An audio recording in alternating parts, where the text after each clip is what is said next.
Well, there you have it. Rolling Thunder Gaming, welcome to the show. This is Tarnation TV production. Flat Out Racing Network calling the race. Available on both YouTube channels. We call that a simulcast in the broadcasting biz.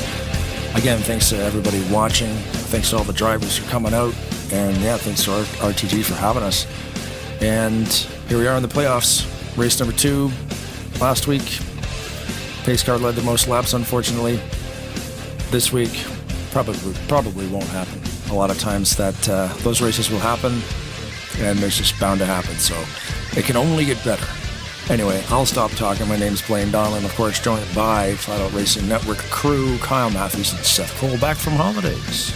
Indeed. Had a great time on vacation, but did not stop us from tuning in to last week's opener of the playoffs. As you mentioned, Blaine, quite a number of yellow flags waving. But Kyle, I think we could kind of attribute that to the fact that it's the postseason jitters, maybe, because consider that if we were just talking about this even one season ago, tonight we'd be talking about eliminations. This would be the first elimination race of the playoffs. That's not the case anymore. There are no more elimination rounds. It is simply 5 races, and whoever accumulates the most points from the start of the playoffs to the end of the playoffs is going to be the champion. I think a lot of drivers last week kind of feeling the pressure that they wanted to get the playoffs kicked off in a big way, preferably with maximum points and a victory.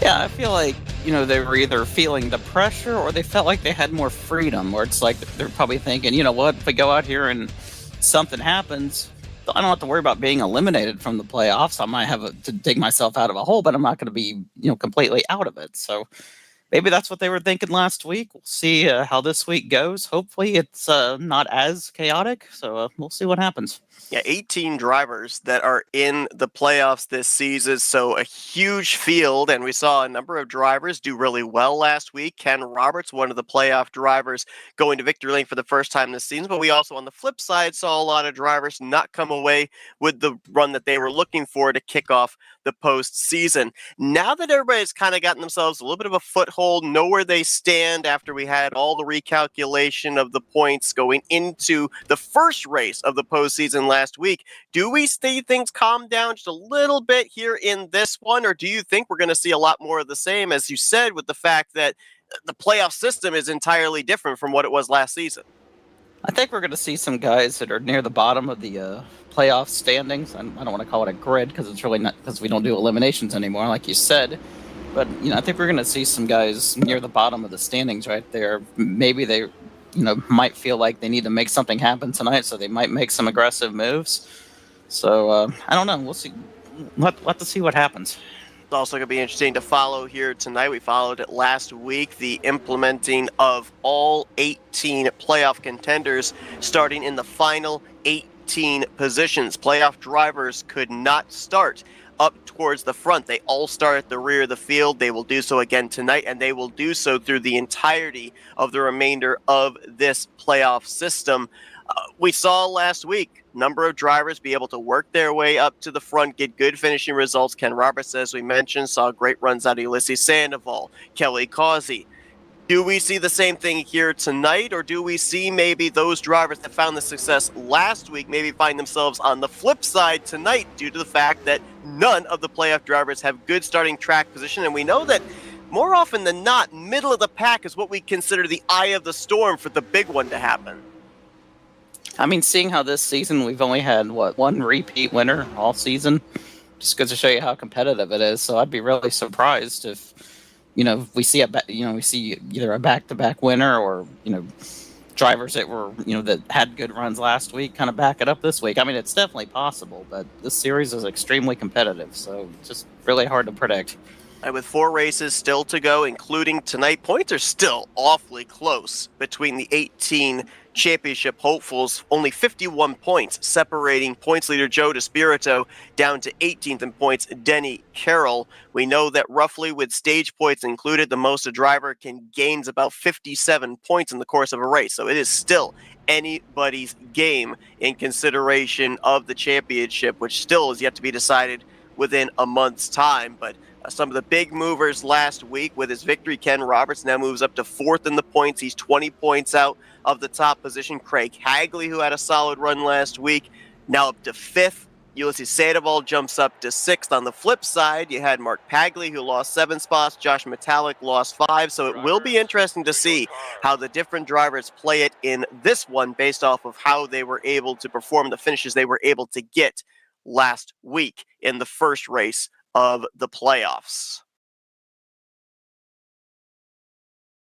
Going to be another 40-car strong field here tonight, so a lot of points are on the table to be gained and or lost. As you mentioned, Kyle, Tim Nofsker is the only multi-time winner on the season. We could easily see yet another different driver go to victory lane here. Could potentially be a non-playoff driver, as all the non-playoff contenders, we know that they're going to start no worse than, I believe, the 23rd position here this evening. Billy Elliser going to start on the pole position alongside of Bobby Farrell. Robert Spring's going to be a lonely man in row 2, at least off the grid, as yours truly somehow qualified randomly in the 4th position.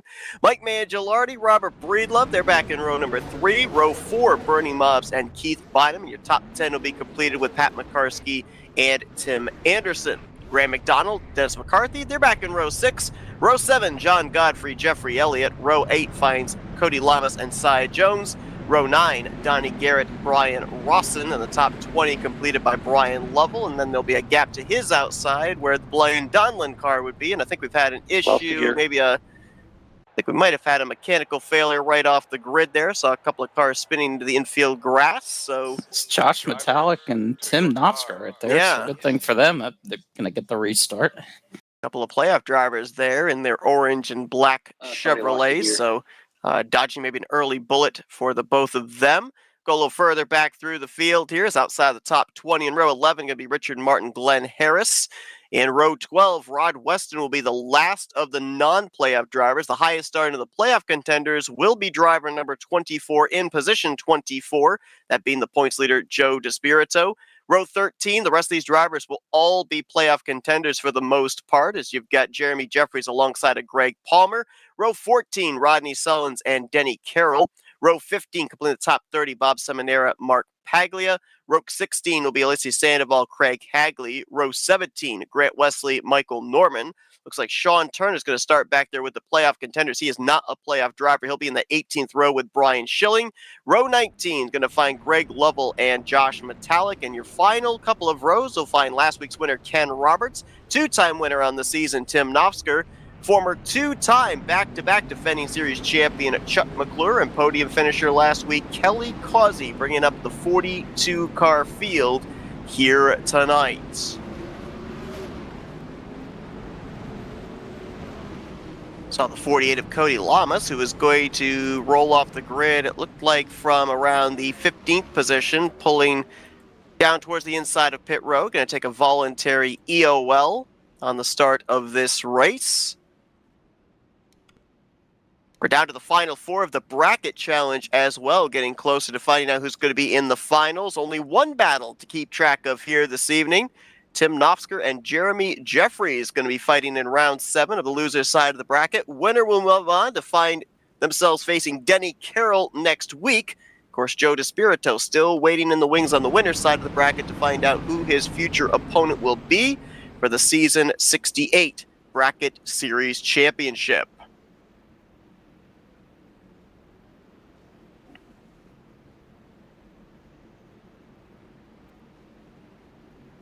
Last week we saw, I believe Blaine told us, 29 laps led by the pace car in the first race of the playoffs. So hopefully tonight, I don't know who exactly the pace car driver is. We know it's the David Cannon Tribute pace car, but hopefully we give them the night off and they don't have to be out there for a lengthy amount of time this evening. Maybe this will be the only lap that they have to lead here, this opening pace lap, and then turn it over into the hands of the drivers for 66 circuits at Talladega Super Speedway.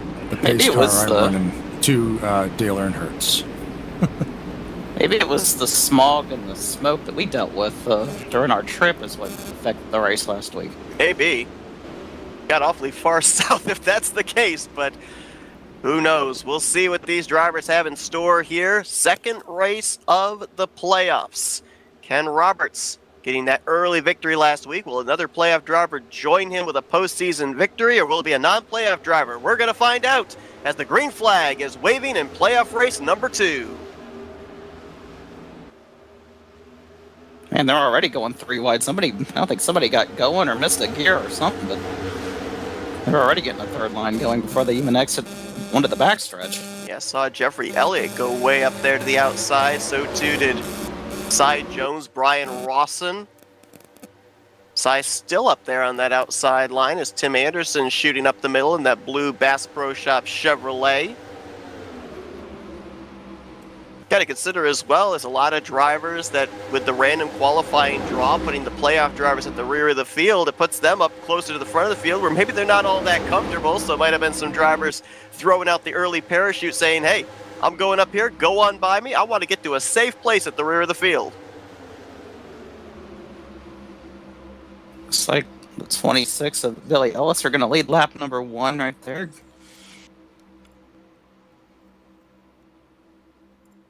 Flintstone's Dodge going to get himself a valuable bonus point there. Robert Spring, Terry Labonte throwback right behind him, but now Elliser will move up to the middle line there with the Richard Petty throwback of Bobby Farrell and Robert Breedlove.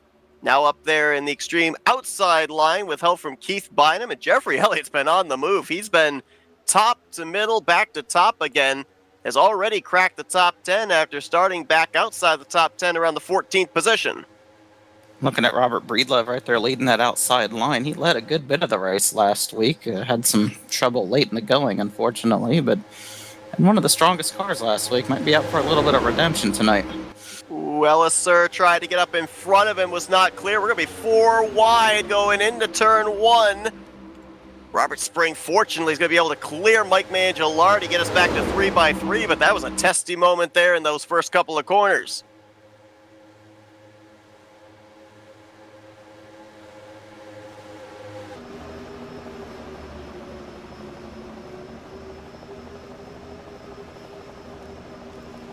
And need to remember as well, a lot of these drivers up here that aren't battling for a championship, there is still the ongoing battle of staying in the top 30 in the point standings to make sure you are locked into the field every single week.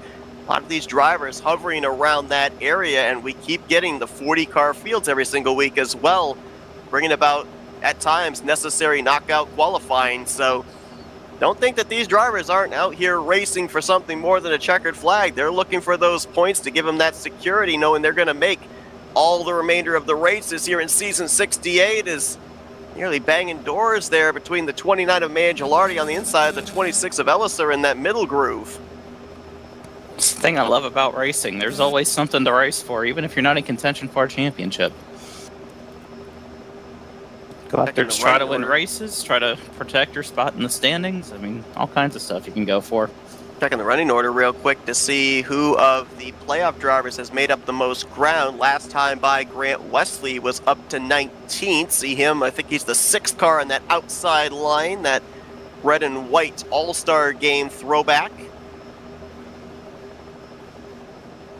Josh Metallic, a couple of cars behind him. Greg Palmer, playoff driver, now in the middle 3 wide with Wesley.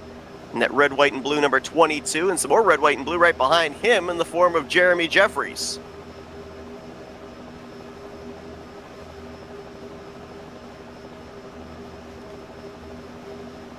We've seen these playoff drivers start out back and be able to cut their way through the field, but when they're 3x3 up ahead of you, I mean, you're boxed in. Where do you go? What's your strategy at that point? Do you try to go up to the front, or do you try to play it safe and kind of hold back for the time being? Because as you see, 3 wide all the way back. Robert Breedlove, that inside line, going to prevail through the tri-oval. He'll lead that lap. Robert Spring right behind him. Billy Elliser leading the middle line. Keith Bynum, high, wide, and handsome in that 3rd groove. Robert Spring, big move from the bottom to the middle, right in front of Billy Elliser. Let's see if he can get a push down the back straightaway as he'll try to get to the right rear quarter panel of Breedlove and try and take the top spot. And look at the surge that 3rd line was able to get. Now Keith Bynum in the 63 getting a good help from the 56 car right there. And now Breedlove's going to have the advantage as they come onto the front stretch.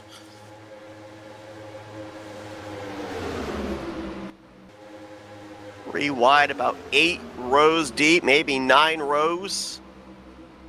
Breedlove going to get himself yet another lap led there, as that inside line seems to be able to get the momentum from turn 4 back to the start-finish line. Bernie Mobbs is now going to try and get himself clear of Robert Spring for the 3rd spot. And Donnie Garrett, who, let's not forget, is one of those former winners this season, but didn't have enough points to have himself in the top 20 in the standings at the end of the regular season for a wild card spot. He's up here really now with nothing to lose. Would love to join Tim Nofsker as a multi-time winner this season. He doesn't have the pressure of the championship hanging over his head like a sword of Damocles. That's really dangerous right there to have somebody like that not in position to win the championship.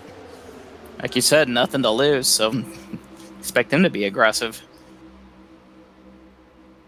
Robert Spring moved up to that 3rd line. Things kind of got a little spaced out just inside the latter portion of the top 10, kind of stacked them up, and now some playoff drivers working their way up the inside. Got a line there of Bob Seminary, Ulysses Sandoval, Michael Norman, Chuck McClure, Greg Lovell, Brian Schilling, all hugging that yellow line and trying to make forward progress. Last time by, Seminara was up into the top 10. Need to remember as well, completion of lap 33, those stage points are given out. Michael Norman ended up getting the stage win last week, finds himself still 6th in the overall points. Seminara, multi-time stage winner this season. You know these drivers, they are going for that target lap of 33 right now. Lap 66, they'll get to that. But right now, they're looking for that midway point, because those stage points, with how close the standings are right now amongst the top 18 playoff drivers, super, super important. No, absolutely. They're planning ahead for that for sure, but kind of have a little bit of a split strategy amongst the playoff contenders. Some guys making a charge to the front. One guy I've noticed that's hanging around near the back right now is our points leader, Joe DeSpirito. I just kind of might just be playing it safe right now, because we've seen how aggressive the racing has been already so far. And remember, as we said when we read the grid off, Joe started the highest of the playoff contenders, rolled off from the 24th position. Like Denny Carroll's also chilling at the back there. I think I saw Craig Hagley in the 82. But yeah, definitely split amongst the playoff contenders. Some making the charge to the front, others kind of content to just ride at the rear of the field, maybe try and get to a round of green flag pit stops, get things spread out before they start making some forward progress. But Seminara, he is all systems go right now. Found a space up in that middle line in front of Billy Elliser. Is little contact towards the rear of the field. That was Mark Paglia getting out of shape. Rodney Sullins as well. They both come back up onto the racing surface. We stay green. That's a nice save right there. That could have been a big moment, but Paglia does a good job hanging on to it. Trying to get a 3rd line going. Dennis McCarthy leading at one for the time being. Now he's going to duck back in line in front of the 19. Going to leave the 63 and 97 by themselves there. Saw McCarthy and Bynum leading that 3rd line earlier on. Up inside the top 10. They've now faded back almost outside of the top 20 now. Jeremy Jeffries' big wiggle there off of turn 2, able to save it. 2 laps in a row he's done that. Him and Rod Weston got awfully close right there. And Grant Wesley right behind him. There's a lot of playoff contenders right here that if trouble breaks out, they may find themselves swept up in it. Grant's back in this. Metallic, Causey, Sullins, last week's winner Roberts. Nofsker on the inside line there as well. So last thing these drivers want to see is an incident ahead of them that they have to try and dodge and keep their hopes alive. I mean, I don't think it's outside the realm of possibility to say with this system that if a driver ends up suffering a DNF here tonight, finishes outside of the top 35, that we could go back a month from now, look at that race and say that was the moment that they lost the championship. Very well could. I mean, see how close the points are right now just after one race here in the playoffs, but there are some drivers right there that can't afford to have another bad run. Ooh, another moment back there around the playoff drivers. Josh Metallic appeared to get a little out of shape as they're 3 wide in that area of the field. Not sure if these drivers are maybe getting a little bit of bumper grab, if there's just some miscommunication of the different lines, but it seems like back in that area where Wesley and Jeffries and Sullins are, it seems like that's where we've seen a lot of drivers get really squirrely, really out of shape. See the 7 aside Jones have that same issue right as you're talking about it right there. I don't.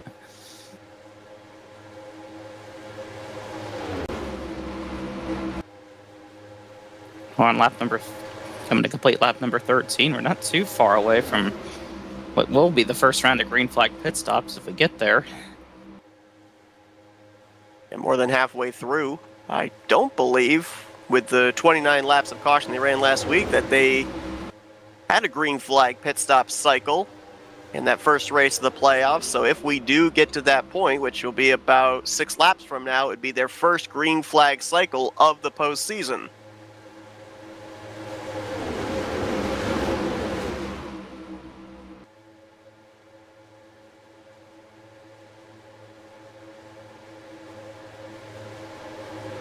Battle for highest playoff driver on right now. Sandoval still on that inside line. Trying to get up alongside of Bob Seminara, I believe, eyeballing. I think that'd be for 8th. Big wreck in the back there. And there's a lot of playoff Mark drivers. Hagula upside down. I saw Craig Hagley go by with a ton of damage on the back end. Josh Metallic, he's been upside down. You can see the roof damage on his Aero McLaren throwback. 28 had to get a tow there to pit road. He was upside down, could not move. Oh, Greg Palmer. A lot of damage to the 22. Mashed in on the left side and the rear end. Rodney Sullins looks relatively unscathed, but I think he was back in that situation. Craig Hagley all torn up as well. That's at least 5, maybe 6 playoff drivers right there caught up in this massive wreck. It's a hard right turn there. Palmer got loose and from, I think, Godfrey underneath him. And the thing just hooked hard to the right. I'd be surprised again if was that thing... back in that area of the racetrack we were talking about, where we kept seeing drivers getting out of shape. Not all that surprising that this was the area of the racetrack where that wreck took place. On the bottom there. Yeah, that started on that inside line. I couldn't quite tell who it was, but there was a bit of a stack up. Is it Schilling, I think, perhaps? Might have even been further up from 7-Eleven car. Well, it almost started all the way up with Michael Norman. Like, Elliser, Norman, McClure, Lovell, they all stacked up, and it just kept according back to Schilling, Godfrey, Palmer.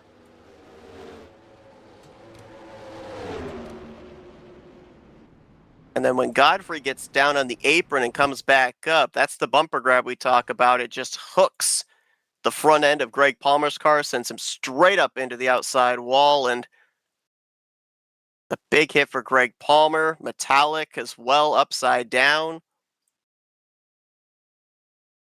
A couple cars got upside down in that one there. 28, 39. Rodney Sullins took a pretty good shot with the right front into the outside wall. We'll have to wait and see how up to speed that car is going to be. Danny Carroll was involved. Swept up.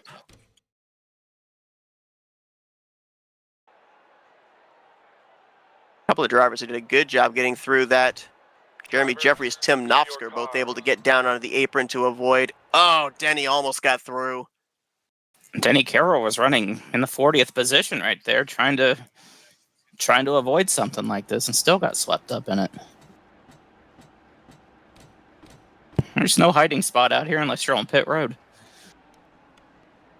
Now for a bunch of those drivers that we see with that massive damage, like Metallic, Palmer, Hagley, you almost have an obligation, right? If the engine is still running, if that car is still going to be able to turn laps, almost similar to a situation of what we've seen in seasons past when it's been an elimination race. You don't know what the future holds, what other playoff drivers could run into issues between now and the checkered flag.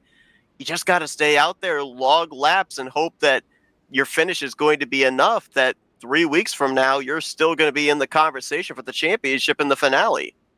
Yeah, I mean, as miserable of a feeling that is, running out there off the pace, knowing you have absolutely no shot at doing anything in the race. I mean, every point is important. So definitely got to keep that in mind and just got to bear with it sometimes. It looks like all drivers involved are still running. Paglia's crew was able to release him. It looks like he actually managed to call the tow, leave pit road before the leaders came back around. I think he is still being scored on the lead lap.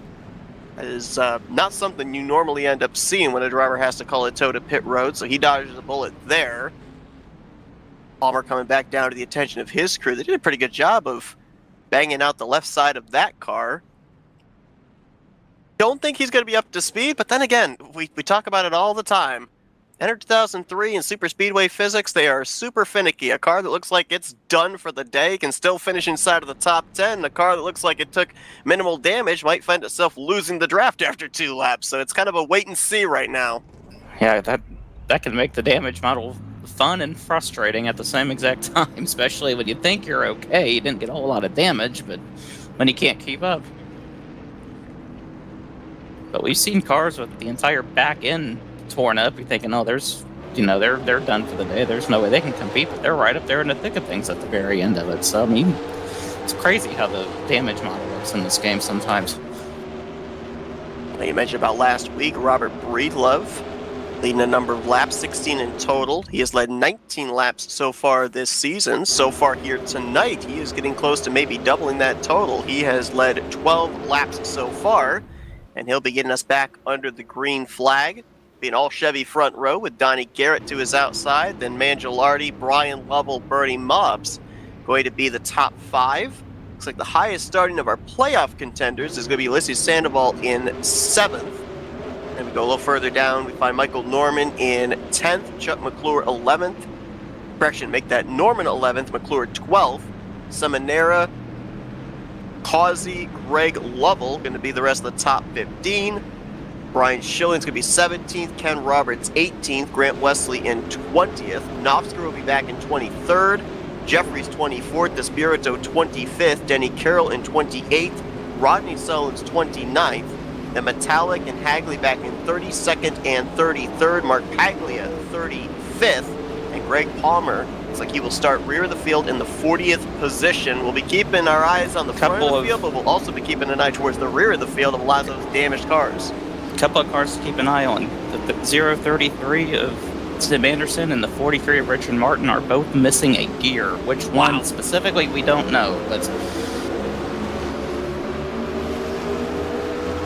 it's like second gear for the 033, maybe second gear for the 43 as well. I couldn't get the camera on both of them, but they both simultaneously went to the outside, so I'm going to assume second gear potentially for both drivers. Oh man, that's like not that there's a good gear to lose, but especially on the restart. That's the gear that I always restart in, so I can't imagine what that is right now for me. You can see just how much ground they've already lost. Almost all the way back outside of the top 20. It's Breedlove with the top position here. I guess it's good to be sponsored by something related to a sun. Sundrop leading the race, Sunny Delight in second position. And you need a bright, sunny car, it looks like. You do. You got the Tide Ride up there, too. I mean, that's bright colors, at least. Similar. Boy, things got really tight right there with Donnie Garrett, Brian Lovell, Chuck McClure as they go up to the third line. Jeffrey Elliott, Bobby Farrell going to get freight trained in the middle. And Ulysses Sandoval now up into the top 5, the highest of the playoff contenders. As you look back towards the rear of the field, Josh Metallic trying with that roof damage to stay up in that pack. He's got Pat McCarskey helping him. But a couple of Fords, Greg Palmer and Craig Hagley, majorly off the pace. So you know that those are a couple of drivers that want to see a couple more yellows, specifically playoff drivers involved in a couple more yellows to keep their hopes alive. I believe Hagley came into this race the highest of the two, 5th in the points standings. Elliott goes around across the start-finish line. Billy Elliser went up and over. John Godfrey, Jeffrey Elliott, Keith Bynum involved. I think we may have gotten away with just a 4-car incident, but the 26 caught quite a bit of air.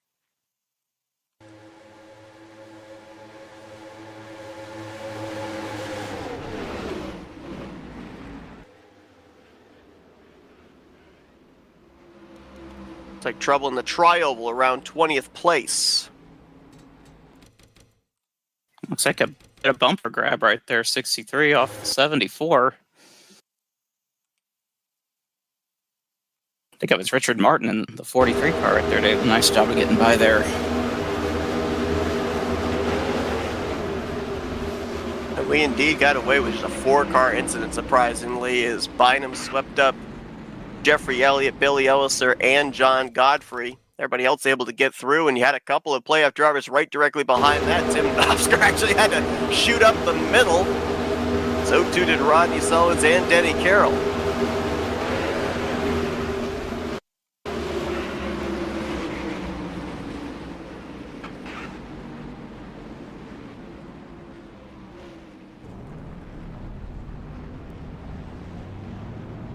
Well, the timing of this caution, very interesting, kind of around where drivers would have had to start considering green flag pit stops had we been green from the start of this race. So we're kind of back to square one of these drivers knowing they're going to have to pit at least 2 more times before the conclusion of this race. Right now, potentially around 5 or maybe less to go on that final pit stop. Think if you're even the playoff drivers, you pit now, right? Because you know you can make it the rest of the way to the halfway point. Looks like that's what's happening here. Well, I see McClure staying out. Kelly Causey staying out.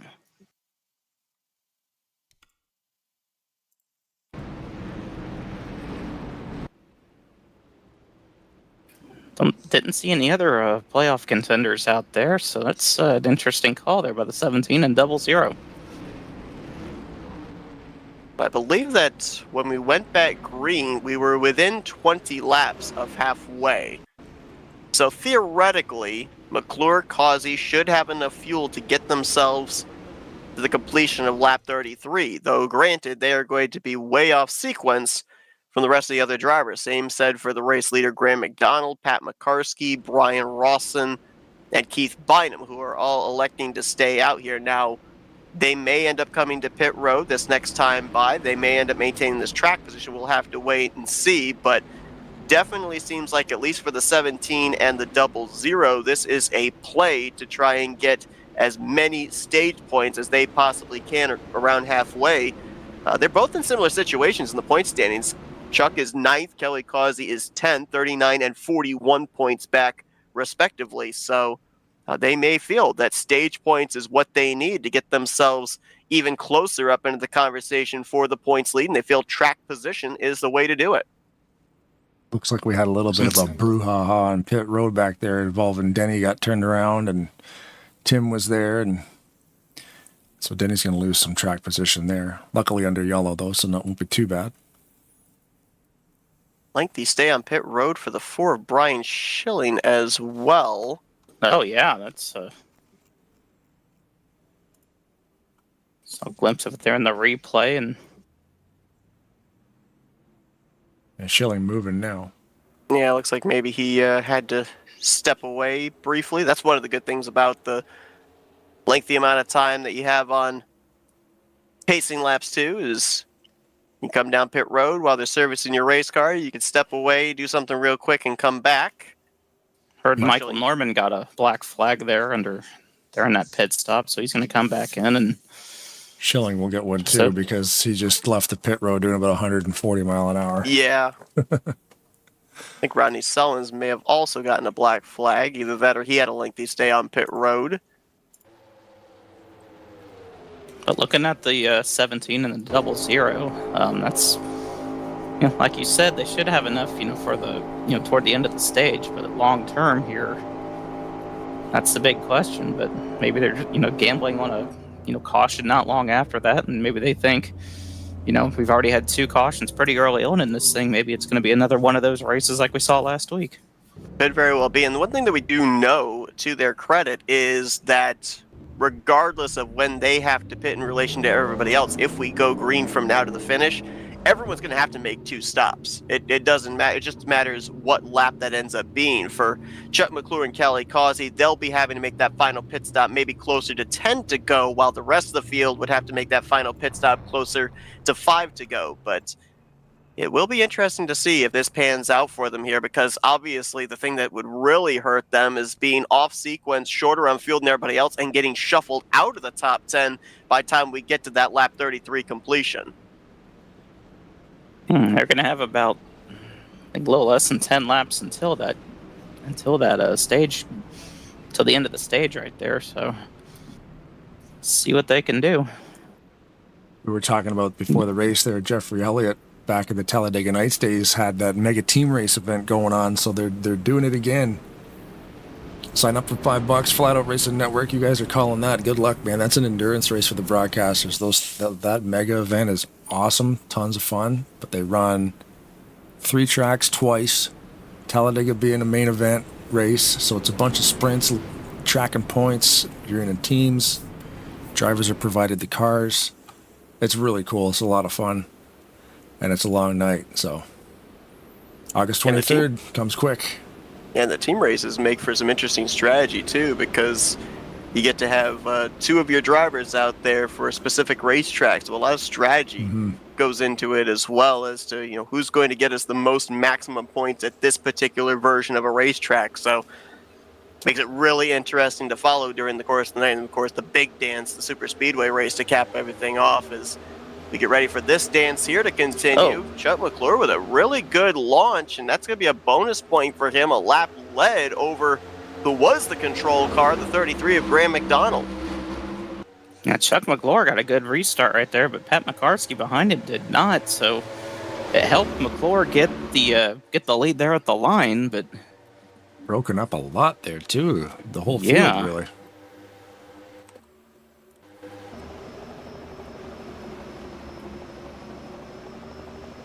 Trying to get her all sorted out there. Lots of gaps. Metallica round. And everyone, they avoided him, but Michael Norman's going to go around as well.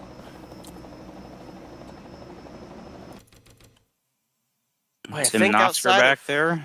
Outside of maybe a little rear end damage from Michael Norman, we avoided major disaster right there. I think Knopfler may have backed up into the outside wall as well, so a couple more of our playoff contenders. And we got another one around just before the start finish line. Mark Paglia. I think he and maybe Brian Rawson got together.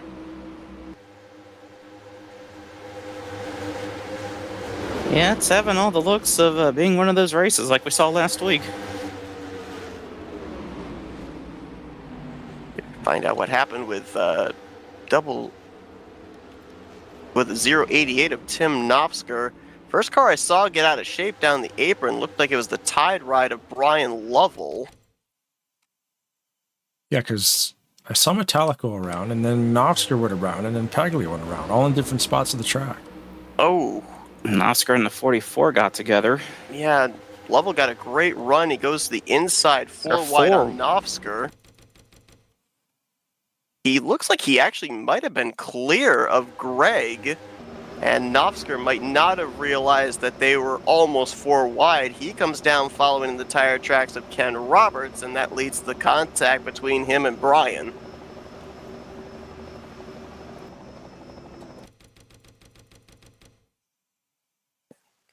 Then while trying to avoid, Cody Lamas comes down, gets into Michael Norman, who then gets spun by the 63 of Keith Bynum as everybody was scattering to left and right to avoid the Amp Energy Chevrolet.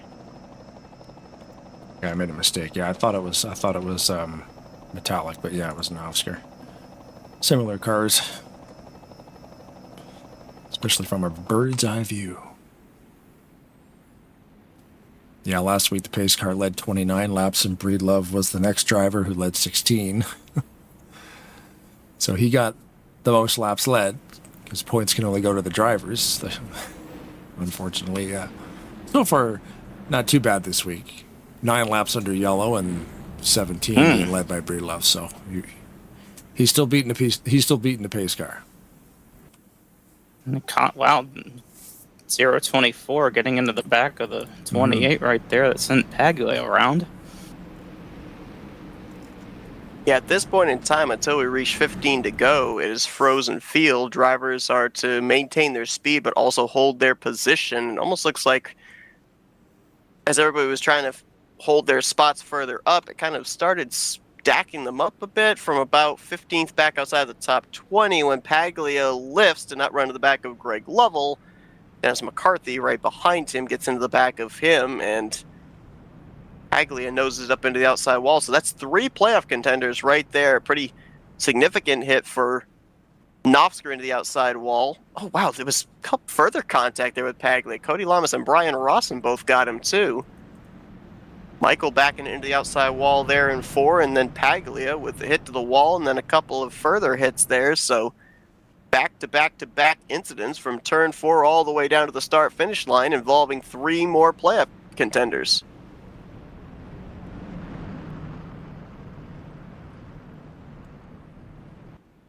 Sir Norman said that doesn't think the damage is too bad. He came down, got it repaired. See a lot of back-end damage to Tim Knopfsker's car right there. I'm not sure if he's come down to the attention of his crew or not. It doesn't appear to have. Should be able to seal the back end up pretty well.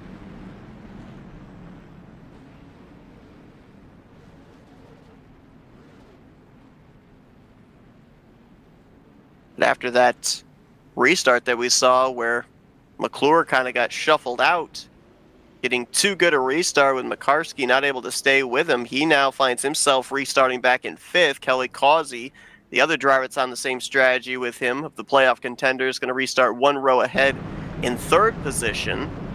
And with the lights out, that means we are 6 laps away from those halfway stage points being handed out. I took a moment to bring up the graphic. Chuck McClure currently sits 13th in stage points earned at 18. Kelly Causey sits 18th with 15 stage points earned. So neither of these two have found themselves up there towards the top of the leaderboard in stage points accumulated. Trying to find some here tonight. It's like the 2 drivers that have been the best in terms of collecting stage points are right there in position to get some more. Our points leader, Joe DeSpirito, and then they got the 712 with Bob Seminara as well. Now, on the flip side, you look towards the rear of the field at a lot of drivers that more than likely, unless something happens here in these 6 laps, that are not going to score some stage points. Knopfsker, obviously with the damaged race car way back there. Greg Palmer. Listed Sandoval's quite a ways back there, too. I think he came back down at the 1 to green here, so going to forgo some stage points for a little extra fuel. Mark Paglia is back there. Michael Norman, who was just involved in that incident. So we may end up having more non-playoff drivers than playoff drivers that finish in the top 10 here at the conclusion of halfway. We'll have to wait and see. Couple laps Breedlove ago, and Moss, Richard they're the Martin front retired. row. Yeah, and I think that was due to the second gear that he was missing. Yeah, it's reporting gearbox failure. I think Jeffrey Elliott also out of the race, so 38 drivers remain of our original 40. There's about, I believe, 5 playoff drivers inside the top 10 here. And about 4 or 5 just on the outside of the top 10 knocking on the door for stage points as we get back underway. Robert Breedlove continues to lead. He's now led twice the amount of laps that he's led this season. That was his 20th lap led, so he got us back under the green flag. Bunch of Chevrolets right behind him there. Playoff drivers all in Causey, McClure, Jeffries, Roberts, and DeSpirito.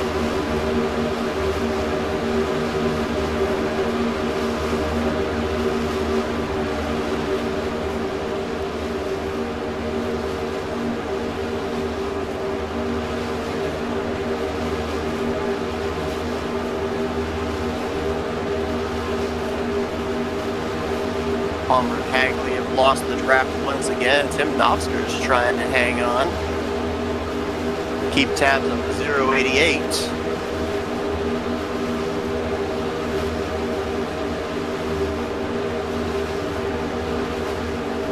Ryan Schilling trying to make something happen back there outside of the top 15 with Michael Norman, Ulysses Sandoval, and others trying to see if maybe they can make a last-minute bid for some stage points here, but they're going to have to take the long way around the racetrack if they're going to do so, because we're knotted up about 7 rows deep of double wide from the front to just outside the top 10.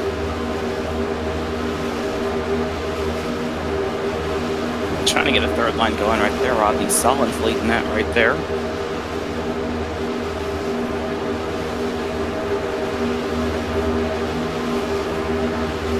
Dead even for the race lead. Scoring gives it to Robert Breedlove by 7/1000ths of a second over Bernie Mobbs. And Grant Wesley now leading that far outside line right there. He's got Bob Seminara behind him. Right, Lovell's jumped up there. They're going to pick up that third line with Sullins. Here's Donnie Garrett with a move. Gets a big shove. He timed that perfectly. 3 wide for third, but look at how that surged the inside line. Breedlove, Causey, maybe even McClure clear on that inside line off of 4. And that just killed that middle line right there. A lot of them jumped to that outside, and at least the 31 and the 29 all by themselves there in the middle.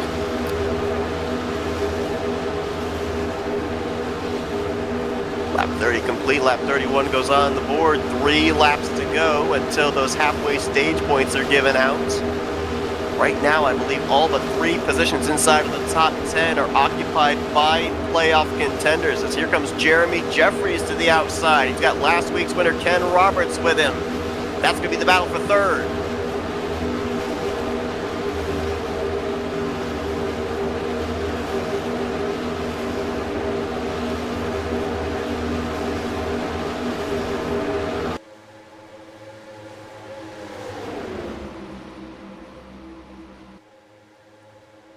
Top to bottom move right there from Donnie Garrett. We saw him on the outside, jumped in front of Joe DeSpirito on the bottom line.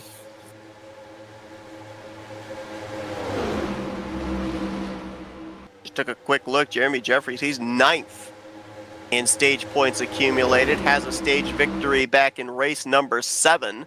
Prior to that, the best finish he had in a stage was 3rd place. That was in the season opener. Outside of that, he had accumulated 4 stage points across 2 other races.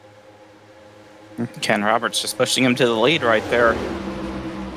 Coming to get what would be a white flag for a stage right there. Rodney Solins again leading that far outside line.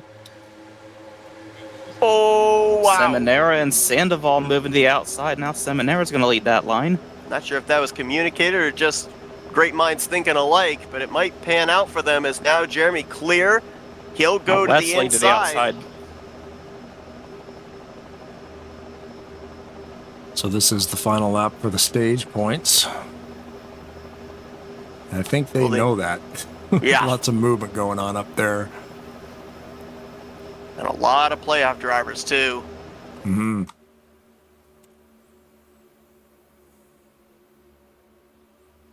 Wesley got clear. So did Seminara. Got Wesley up to side-by-side for 4th. I don't know if they're going to have enough momentum here. Look at Causey! I don't think he'll get the stage win. He might be able to get 9 points if he can get Breedlove at the line. Oh, we are slicing and dicing back there. Jeremy Jeffries going to get the stage win. Causey's going to get 3rd. McClure was 4th. I couldn't tell if Wesley was 5th or 6th. We'll wait for scoring to let us know, but we continue to race green here, regardless of that halfway. 5th for Wesley. So the gamble paid off right there for Kelly Causey in the 17 there, Chuck McClure. Yes, Do they announce that in the TeamSpeak channel when they're coming into that final lap to capture those points? Do they let the drivers know? I don't think so, because I remember a lot of times that drivers said, I forgot that the halfway stage was coming up, so I don't think they necessarily announce it. Yeah, it would be best to just keep it quiet. Like, they know, and you just have to pay attention and make that call yourself, because if you let everybody know and remind them, it's kind of against that strategy of like forgetting. I don't know if that makes any sense, but I don't think anybody forgot during what we just saw. Right? No. I think the first time they introduced it, a couple guys may have forgotten, but No, I think everybody in the field knew the pay window was about to open up for those stage points right there, as aggressive as everybody was right there. That was something to watch. Jeffries found his way to the front pretty quick, eh? He definitely I did. just And we blinked, gave you and now he's up there. We gave you those top 5 were of the playoff drivers. 7th through 10th were all playoff contenders as well.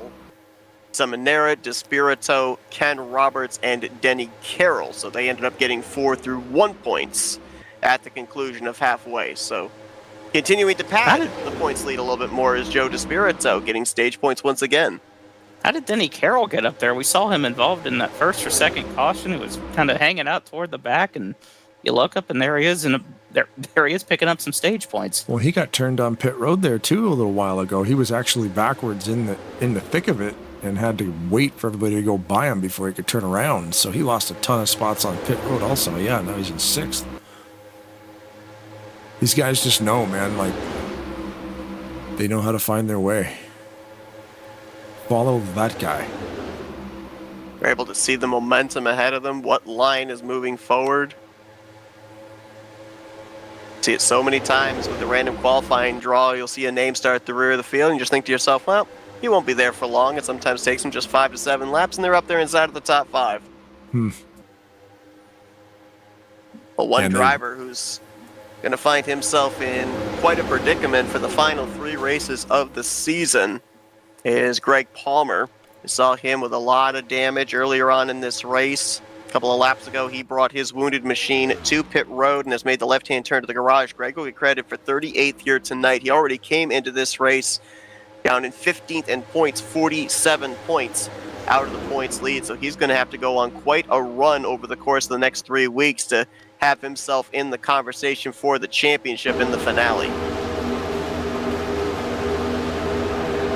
And we saw during that race back to the stage, the 82 of Craig Hagley, another playoff driver who had a great run last week in the first playoff race. Fall a lap down.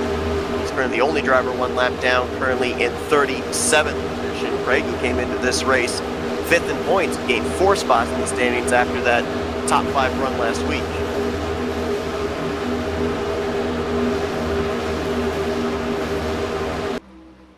Well, we mentioned Denny Carroll, looking at him right there, leading that outside line here, getting a good push there from Bob Seminara, Ulysses Sandoval, Chuck McClure coming to pit road. We talked about that. Is regularly scheduled for him and Kelly Causey. Tim Knopfsker coming down here as well. These are 3 drivers that I think ended up getting 3 of the 4 furthest back potential pit stops, so they're all really pitting together. We'll have to see, though, if this thing continues to trend green, can just those 3 cars together produce enough speed to keep them on the lead lap?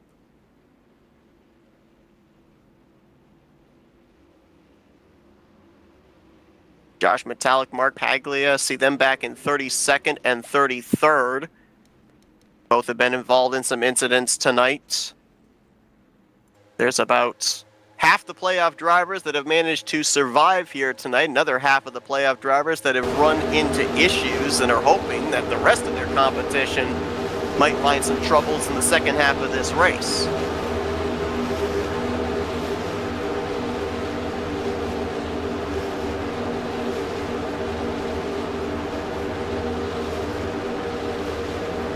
Everybody here should be able to go another 2 to 3 laps, I believe, before they're going to have to hit pit road. The trio that we just saw come to pit lane, Causey, Knopfsker, McClure, they've gotten themselves lined up, but they're only about maybe a corner, if that, ahead of the race leaders. They are definitely going to fall off the lead lap. The one good thing for them, though, is they'll be able to merge in with this group and they'll be able to turn laps the same speed as the race leaders. So maybe they'll get lucky, and if we get into a green flag pit stop cycle, they might cycle back into the lead group.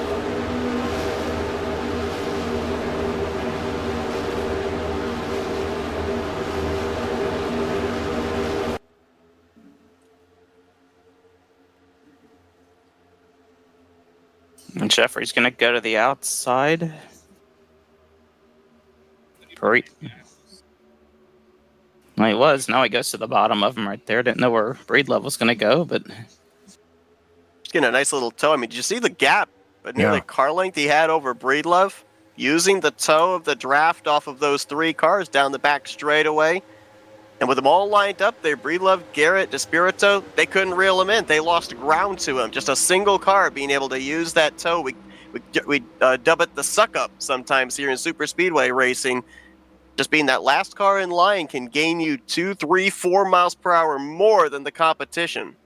That's cool for the 00, the 088, the 17. Technically, they're a lap down right now, but not damaged. They can roll with these guys, and when they all peel out to pit, they're in a great spot. They just drive away. They don't have to. There's nobody in front of them to block them. They'll all just peel off, and then they just keep going.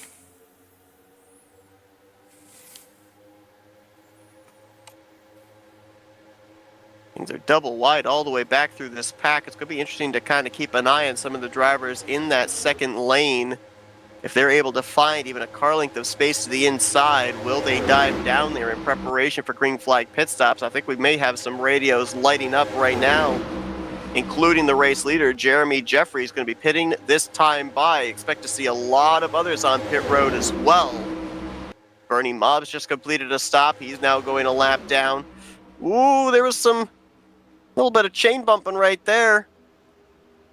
Kenny Carroll getting into the back of Chuck McClure, and that shot him almost unevenly into the back of Tim Knopfsker. Looks like Denny might be pitting this time as he goes from top to bottom. Could be a big group coming to pit road this time around.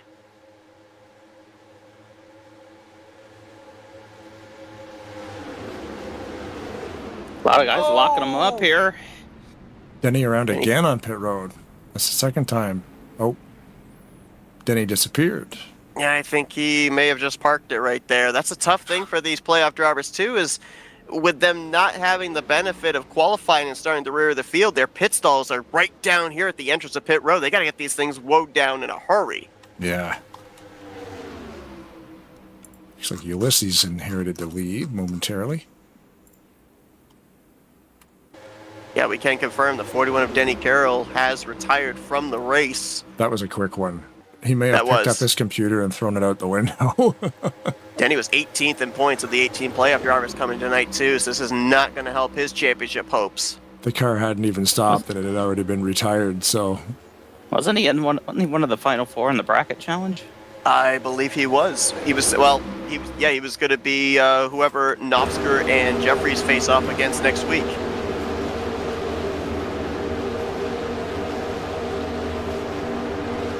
This group right here, with the exception of the 0088 and 17, these are all drivers who came to pit road at the 1 to green. So we'll probably see them pit this time by.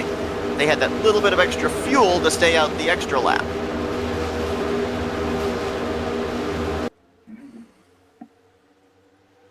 I don't feel like we've really had a lot of playoff drivers lead laps here tonight either. Outside of Jeremy Jeffries' 10 laps led, Ulysses Sandoval and Chuck McClure, they're the only other 2 playoff drivers that have gotten a lap-led bonus point so far this evening. And Sandoval going to stay out another lap. I believe Michael Norman was on pit road that last time by, along with Donnie Garrett, Billy Elliser, Cy Jones, Bobby Farrell as well. More coming down pit road from the group that was a little further back, including a couple of playoff drivers, Josh Metallic and Mark Paglia, Rod Weston and Sean Turner in that group.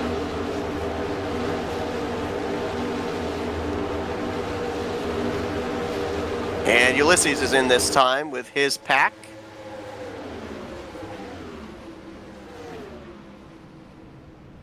Ooh, close there with Dennis McCarthy and Cody Lamas, but they all managed to get on safely.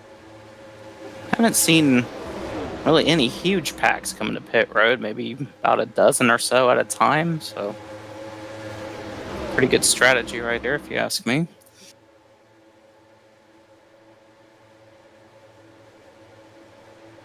Looks like Jeremy Jeffries going to cycle out to the race lead. So far, it looks like everybody's been able to get their cars woed down to pit road speed. Have not seen any black flags issued.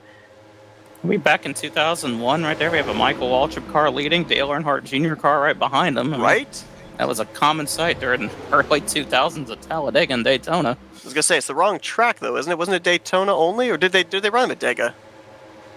No, well, they ran them at Daytona, but I mean, just in general, Waltrip and Earnhardt, they were 1-2 quite a bit at both super speedways at that time. So this is a bit of a throwback here. Because they would have been both DEI, right?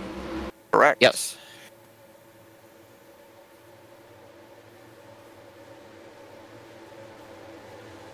Well, we mentioned about Causey, Knopfsker, McClure all pitting together off sequence from everybody else. This indeed does work out in their favor. Kelly Causey's going to cycle, looks like roughly around 8th or 9th. As Brian Rawson and Keith Bynum coming down pit road here. I believe this is a second time for both of them. So they might have actually gotten hit with a speeding penalty. It looks like Knopfsker and McClure are going to cycle around to 12th and 13th. I think they're still going to be able to get enough of a whiff of draft to stay in the lead pack, however.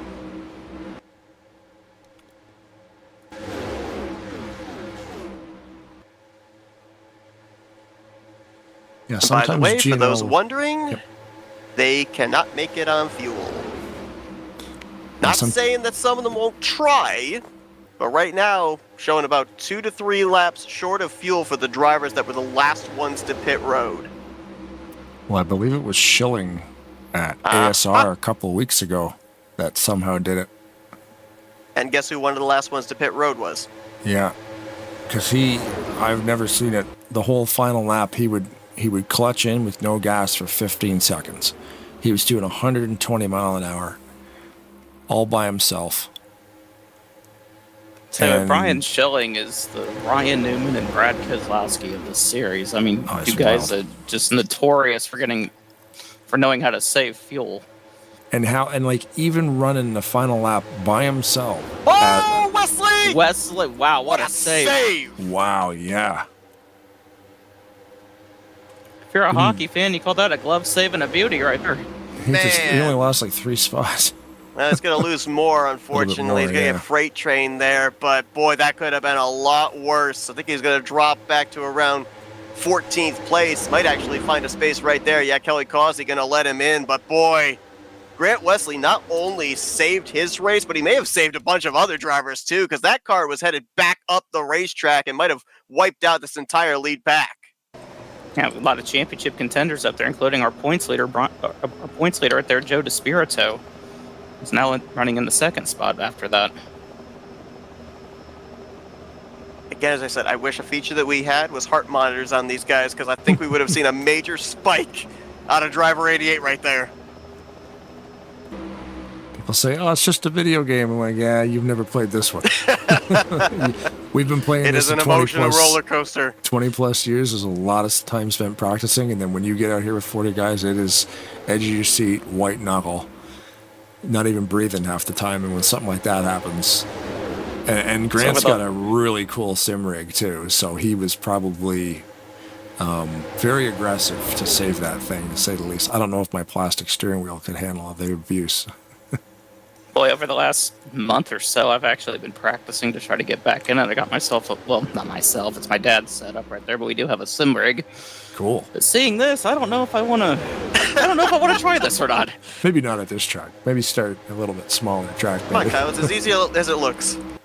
Yeah. They tell you it's fun. It never gets old. If it did, none of us would be playing this still in 2026. It'd be the first time I've played this on a wheel. I've always had a controller before that, but got to get the calibration figured out here. So yeah, once you lock that in, just go do a lot of test laps. A combination of like your wheel software plus the game settings, and once you get the perfect match, it's unbeatable, and it's definitely able to happen. Because there's so many options inside the game, and then so many options in your wheel software, and together they can work in harmony. It's just finding the perfect mix. Well, you hear Brian Schilling playing with the throttle right there. I specifically saw Schilling, the trailing car, went inside. Oh, we are clutching when we can right now as driver number 4. on board. Yeah, the fact that he would put the clutch in with no gas. I was counting 10 to 15 seconds of no throttle at ASR, and he was only doing like 120 mile an hour all by himself on the final lap, which is about what, 60 to 80 mile an hour off the normal pace. And he won the race with no fuel in the tank, and he still had a 9-second lead. I remember I was a part of that race, and the first thing that I heard when the checkered flags was taken, I believe it was Josh Mattel, comes over the radio and said, "Did Schilling somehow make it again?" Yes, he did. These guys know that he's an aficionado when it comes to fuel saving. Because that race was fun to call, because we don't think Schilling. So then Rod, who everybody sees my screen, so then it's cool because the co-host can go back and find stuff. And he said, "Yeah, can confirm Schilling did not pit." And we're like, "No way," because there's 3 laps left and everybody went. So somehow he found a way.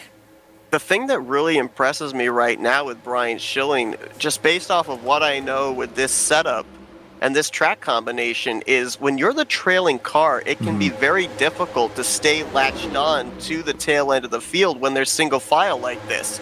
He's not only losing speed going into the corner with clutching, but he's been able to still stay in touch with Donnie Garrett and the rest of this field. So both things are playing to his benefit right now. You see him lose a little bit of ground here. He'll use the draft to be able to get a huge run up into turn 1. As soon as he goes into turn 1, he'll throw in the clutch, let that momentum carry him up to the back bumper of the 77 again. Now, one thing that could be helping him is that a bunch of these drivers here in this pack could also be backing the pace down a little bit to try and make it on fuel, or at least get themselves into a window where if they do have to pit, they'd have to take only a splash of fuel rather than a half can. So that might also be helping him out, as the pace may be backing down for this lead group overall. And knowing, like you said, knowing when to clutch, because he's doing it in the spots where he's got 100% momentum. Chuck the clutch in for a couple seconds, and it's like you're not losing that draft because he's doing it in he's perfect timing. The one that's at a huge disadvantage right now is our race leader, Jeremy Jeffries. He does not have the luxury of being able to save fuel right now. Maybe try to get a little bit of a draft off some of these slower cars that are coming up on, but he's the lead he's the lead driver right now, not unable to save fuel. So that is not a good feeling right now, unless a caution comes out. Yes, right now, if I'm Jeremy Jeffries, Joe DeSpirito, if I'm some of these guys that, for sure we know Jeremy can't, but if some of these other guys know they can't make it on fuel, I'm pressing the issue. I'm full throttling right now, trying to see if I can build a bit of a gap back to the fore of Brian Schilling, who's saving, force him to have to try and use up fuel to stay in touch with this group, knowing that you're going to have to make at least one more trip to pit road. It's easier said than done, because you can have the foot down to the floor and still the drivers behind you able to draft up to you, but yeah, you're right. For Jeremy right now, I gotta feel that Jeremy would love to see a caution right about now, because that would allow him to come to pit road, maybe maintain the race lead and have control of the field for the final run to the checkered flag. If we go green the rest of the way, I don't see a scenario where, even if Brian Schilling can't make it on fuel, I don't see a scenario where Jeremy comes out with the race lead. I think he's going to have to take on more fuel than some of the other drivers behind him. So is Tim Knopfsker and Chuck McClure. They were the first ones to come down pit road on that last round of green flag pit stops, due to them staying out under that caution to try to get some stage points. Yeah, they're in cahoots for sure, because they're coming in here together every time. They're going to have to take out a full can of fuel. They're about 8 laps short of the finish. It's a smart move too, because the way that the leaders have to start at the back. I mean, it's a 55 mile an hour speed limit, but you're slowing down so early to hit those final spots. It's nice not to be crowded by an entire pack of cars coming to the green flag pit stop. Exactly. All three of them when at you're the playoff back. drivers. Yeah. It's a little bit less chaotic doing what they're doing, using the Bob Dixon technique. Rest in peace, Bob. Coming down a little bit earlier just to stay out of the tornado,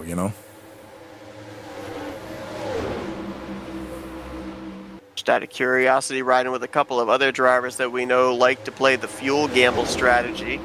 This is Sandoval in the 7th position. I'm not really hearing any half throttling out of him, so it sounds like he's pretty full committed to making one more pit stop. Grant Wesley, little half throttling down the back straightaway there behind Graham McDonald, but for the most part, I think all of these drivers are planning on them having to hit pit road. Is Greg Lovell going to peel out? You're showing the onboard from inside of Grant Wesley's car. I love the steering wheel look right there, the stitches of a baseball. I forgot, how many stitches are in a baseball? Did they actually put that many in the steering wheel? I don't know how many stitches are in. Oh, I used to know the answer, and I can't remember.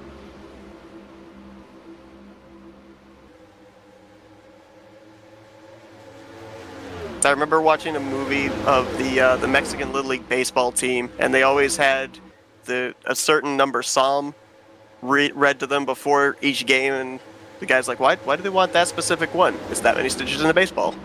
Huh. I can't remember what the number was.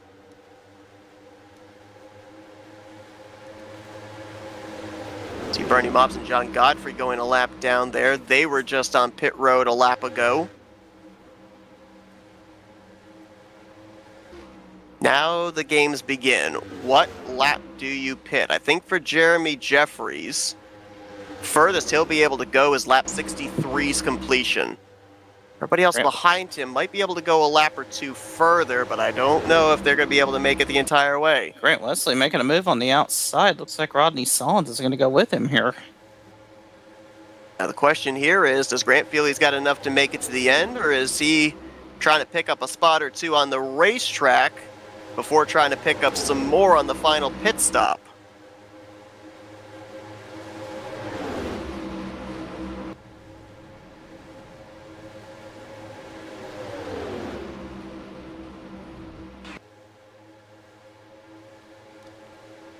It's also a possibility that they're racing hard here too, just in case a caution comes out and the race ends under yellow. That's always a possibility, yeah. Didn't really think about that in a fuel-saving situation, but yeah, that could definitely happen. We talk about somebody else that's had a pretty quiet night. How about last week's winner, Ken Roberts? It's the 4th car on the inside line. Might be looking for 2 in a row to kick off the playoffs. Been pretty solid all night. Haven't called his name a whole lot, but now's the time of the race where you want to be noticed. Well, even Sollins, we haven't really spoken to him much. He's kind of been in and out. Seminara's pitting. Here we go. Jeffries, Despirito. Hot in for Jeffries. Yowza. Nice little pack of 5 right there. Pitting coming to 4 laps to go. Ooh, I'm going to slice and dice through some drivers merging back up there in turn 1, all perfectly legal.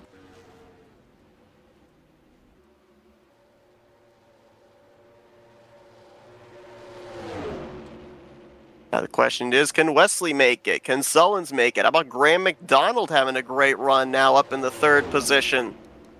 Highest running of the non-playoff drivers. So Grant's pitting now, and nobody coming with him. Well, we got Donnie Garrett coming with him, but wow, only 2. Yeah, pretty lonely pit road there for Grant Wesley. Rodney Sullins now the race leader. They just crossed the stripe for 3 laps to go. Any of these championship contenders, do they gamble, or do they play it safe? Rodney was 11th in the championship standings coming into tonight.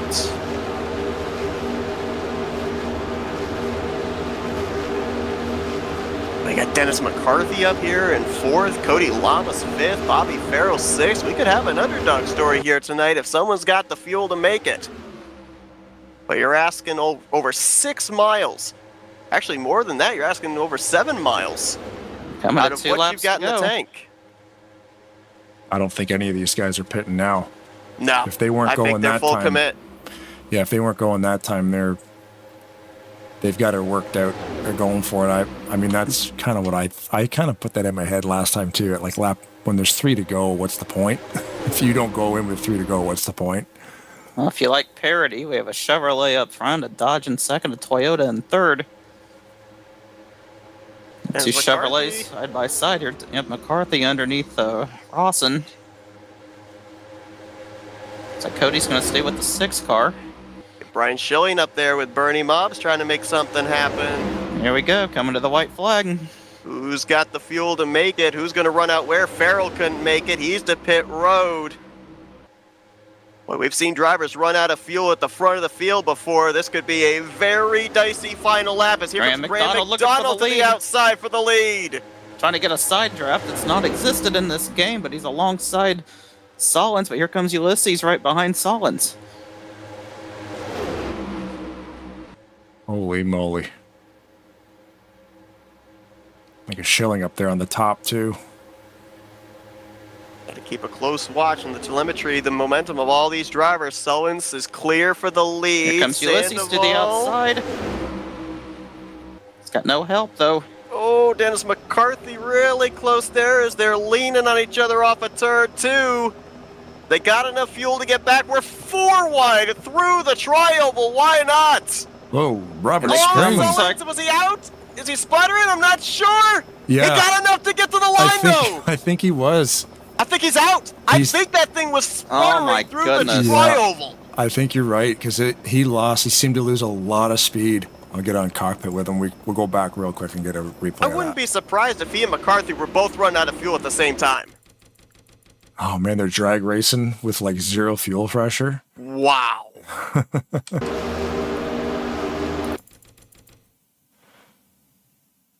Because he's running about, his tack is bouncing around 7,500, and it starts to fade right there. So yeah, they were running out of gas. It didn't run out completely, but they were definitely losing fuel pressure. That's awesome. We had 6 lead lap drivers be able to make it on fuel. Sullins, McCarthy, Sandoval, McDonald, Schilling, and Lamas. And there were a ton of lap cars in the mix of that as well. Rodney Sullins, it looks like that car is pretty quiet. Interval at the line was 32 1/1000ths of a second, and Rodney Sullins will become only the 2nd driver this season to park his car in victory lane on multiple occasions, joining Tim Nofsker. Boy, at that point, you're just coaching and encouraging your car. Come on, you're almost there. You can make it. You can make it. Come on. Yeah, I don't think that thing's going to make it back around to pit road. He's going to need a little assistance. No burnouts tonight for Rodney Sullins. It's straight to victory lane for that car. Yeah. That's pretty awesome. I mean, we were talking about Brian Schilling almost potentially being the only one that could make it on fuel. I'm shocked that so many drivers were able to. But again, I think that goes back to what we were seeing with Brian being able to stay with the lead pack. I think there were a lot of drivers that had really backed the pace down to be able to make sure that they would at least have a shot of being close on fuel. And it looks like Craig Hagley is going to be the gentleman here to help Rodney get back to, if not his pit stop, at least victory lane. Or I was told that if he can't do burnouts, it's his win doesn't count. It doesn't count if you can't do a burnout. You don't celebrate. Well, someone's doing a burnout there. The 82. So I think. But really, you talk about neutral, Rodney. Talk about being shocked that that so many of them made it on fuel. I thought it was going to be one of those situations where they were just going to start dropping like flies, and we were going to get a surprise winner out of this thing. I mean, kind of did, but I should have just ran it out, to be completely honest. But I wanted to just come in and take a splash, and just nobody in the same pack went with me. So you said you ended up pitting there? Yeah, I pit with like a couple laps to go because I was 1 lap short. No matter what I was doing to save gas, it just wasn't gonna work. I should have stayed out that 1 extra lap. I could have went 1 more when I came down pit road, but it's Talladega. Everybody was coming down pitting. That was definitely a very close. I'm just happy I didn't go a lap down. So 17th place for me is pretty good. But man, I'll tell you, these guys, they were racing pretty good this week. Yeah, they definitely were. They only had like 1 or 2 cautions. I think it was one or two. No, it was like 2 or 3 actually. I think we had 3. Had 3, but couple of them were rather small incidents too, and we had a near miss there with Grant's big save. So yes, I was a witness to that. Could have been the caution. 108 double stitches. Thank you, Jeff. 108 stitches in a baseball. 108 stitches. Interesting. So we're going to have to, next week, that's going to be our thing, is we're going to have to go on board with Grant and count the stitches in the steering wheel, see if it's accurate. That's if he's running that scheme. I think he alternates. Oh, that's true, too. Probably going to be in the NOS next week, so I have to do it in 2 weeks. But it's going to be a huge points night for Rodney Sullins, who came into this race 11th in points. He was 41 points back. He was technically tied with Kelly Causey for 10th. Ulysses Sandoval, who's going to finish on the podium in 3rd. He was 6th in points coming to this one, 37 points back. And Brian Schilling. The 63 was a lap down right there. So. Oh, okay. So I guess that works. And Brian Schilling finishing 5th. Brian was 16th in points, 48 points back. So it could be a huge points night for him. Mentioned the 6 drivers that crossed the line there, made it on fuel there. Back to Cody Lamas, the battle of the drivers that pit. Bunch of playoff contenders finishing inside the top 10 with Jeremy Jeffries, who I believe just barely got the bonus point for most laps led. 25 laps over Robert Breedlove's 23. Brent Wesley's going to end up 8th. Joe DeSpirito, the points leader, going to be 9th. But Glenn Harris, a good run there in the 10th position. Rest of the playoff contenders there, Kelly Causey, Tim Knopfsker, Chuck McClure. We saw them off sequence. They'll finish 12th through 14th. Greg Lovell was 15th. Michael, who just told us, finished in 17th place. Bob Seminara finishes the last car on the lead lap in the 19th position. And then some drivers that the night just did not go their way of playoff contenders that ended up finishing a lap down or more, including Josh Metallic. A lot of roof damage, almost the majority of the race for him, 31st. Not sure what happened with Ken Roberts late in this one. 1 week removed from his victory last week. He finishes 2 laps down in 33rd. Mark Pagley also multiple laps down in 34th, with Craig Hagley 5 down in 35th. The only 2 drivers of our playoff contenders that finished out of the race, Denny Carroll 37th and Greg Palmer in 38th. So they will find themselves quite a ways behind the 8 ball with 3 races left to go starting next week. Let's see if we can dial up our podium finishers, though. 2 of them playoff contenders, 1 of them a non-playoff driver. Let's start with the 3rd place finisher here tonight, one of our playoff contenders, highest finishing of the Toyotas. Let's get a hold of Ulysses Sandoval. Hey, Ulysses, the guys up here in the broadcast booth. You got a copy? Hey. I'll tell you what, we were doing a little sleuthing on you and a bunch of those other drivers in that pack, trying to figure out who was trying to half throttle, clutch, save the fuel to get to the end. We know you're not afraid to go outside the box in terms of fuel strategy, but it was almost looking like, it kind of puts me in mind a couple of seasons ago when we covered a race and we saw about 8 drivers run out of fuel from turn 3 all the way around to the start-finish line. Almost looked like we were going to have that kind of a scenario here. How confident were you? When was the point that you knew you could make it the rest of the way? And how aware were you of the situation of fuel of everybody else in your vicinity? I actually was discussing with Graham, who was the only teammate I had in there, what the others would do. He was actually the one chilling over there, because I was like, we should do a move or something, because they might finish the race on gas and all that stuff. And Grandma said, just continue, just watch them leaving one by one. But I feel like that overconfidence didn't pay that back, because Rodney got around us, and when I really wanted to stay on the outside lane, he suggested me to be in the bottom, because when everybody's about to pit, they stay on the bottom. But that cost me being an outside lane because it's a track position. But unfortunately, when everybody else was on gas, the race was decided by a bunch of lap down cars who were trying to race us, or at least that's what you think. But they're all staying in the same group, bottom lane, boarding race, and it costs you a valuable spot. I'm still curious to see where that puts me in the chase standings. I know P1 in points wasn't around, and neither P2. So curious to see where that gets me. I'm not well aware who else is in the chase, who finished in the top 5 with me. So I'm hoping for the best at this point. Yeah, right now, unofficially, it looks like you've moved up a spot to 5th in points, 34 points out of the points lead. When I look at yourself and the other 5 drivers in the top 6 that were able to make it on fuel, the one thing that stands out to me was the decision that all 6 of you made back around the halfway point of this race. There was a bunch of gambling of drivers trying to get track position for when we reached halfway. You and those other 5 drivers came to pit road at the 1 to green. We went green the rest of the way.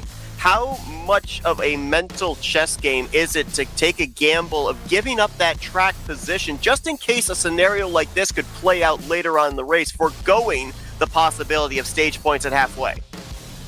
Yeah, we were like, let's see, 15 or 20 laps. No, maybe 15 or maybe 10 laps away from the midway points. So I decided to top off and try to do something, some moves later on because I had plenty of laps. But then we had another caution, and that had the stage close to us. And since I was in the back, I just gave it up. I gave it up. Everybody else stayed it out, but I really gave it up. I still was. I actually was close to get some stage points. I finished 11th, unfortunately, but I was close to the stage points. But I can't imagine that if we had more laps, we would have had those stage points because with less than for about 5 laps, I went from last to 11th. I feel like with 10 laps, I would have done much more. Unfortunately, it wasn't that way. And you say that I'm still 30 points behind the leader. I think with that stage, I'm still gonna stay the same place as at the same place where I started coming into this race. I'm still gonna be 30 something points behind the leader, even with that, and plus those stage points. It's gonna hurt me. Now, obviously, if we were talking to you a season ago, we'd more than be likely mention you as a driver that's moving on into the next round of the playoffs. This would have been one of the first elimination races of this season. But now with this new playoff system, it's just 5 races, and whoever ends up having the most points at the end of this postseason wins the championship. Does that make it a little bit easier for you or a little bit more difficult in terms of strategy here, knowing that the consistency has to continue for 3 more races? Because I believe you've had a 34th and now a 3rd, so a bit of an up and down start here to the playoffs, and got to keep the consistency, the momentum going here for 3 more weeks. It definitely it is harder over here because even if we reset it, I will. Well, when we get to the final, everybody will be even on points. Right now, they had about a 30-point advantage, and that's what 30 positions. That's a lot. So if the guy on P1 on points just finishes 2 spots behind me, that isn't gonna cut it. I feel like I'm running out of time. Even if I have a podium, I think last race I finished ahead of him. And today I did the same thing, but still, those points that you get for being first and the points in the regular season plus your wins are really paying off. I think the consistency from the regular season is paying off because right now it feels like I'm running out of time. It feels like I'm running out of time.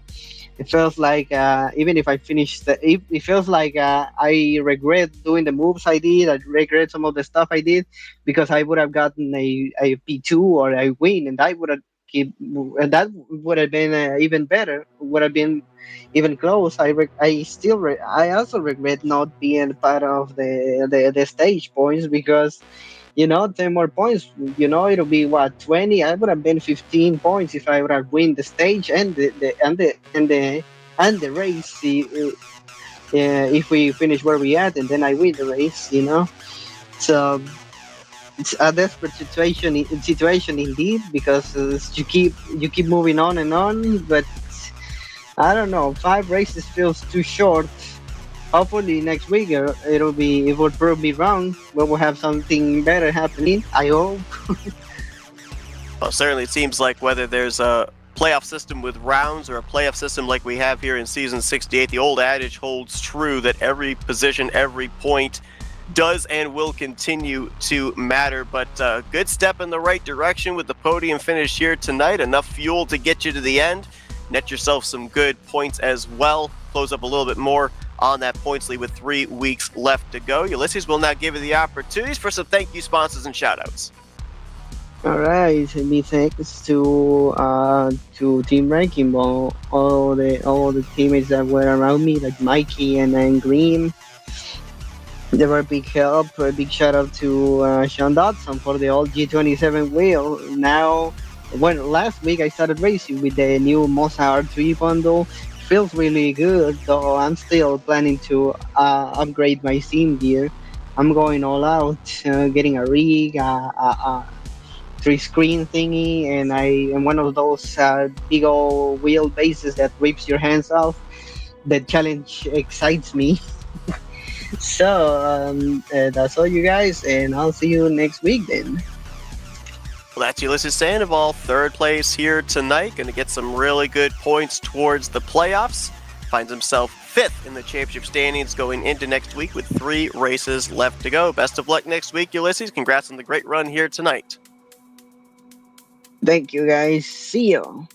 If he's going to get one of them wheelbases that rips your hands off, Ulysses, I suggest maybe get some gloves too, bud. I told Blake about it. I told him I'm having a direct drive wheel and I'm driving 100% force feedback. He's like, "Are you crazy?" Yeah. And I'm not crazy. The challenge excites me. Well, that's Ulysses Sandoval, third place performance here tonight. Let's see if we can get a hold of the highest finishing of the non-playoff drivers. Second place this evening, that Jeff Gordon throwback. Let's dial up Dennis McCarthy. Hey, Dennis, that's the guys up here in the broadcast booth. You got a copy? Yeah, how you doing, Seth, Mike, Kyle, Blaine? Well, man, I'll tell you what, when we ended up having that yellow come out just prior to halfway, little did we know that a decision to come to pit road at the 1 to green was going to play a major factor into who was going to have just enough fuel to get themselves to the end of this race. We saw you make that move to the outside of Rodney through the trial. It was really hard for us to visibly gauge exactly where the two of you ran out of fuel. Almost looked like simultaneous there, but maybe a little bit more momentum for the 024. You just need a couple extra feet of racetrack and might have been able to get him in a photo finish.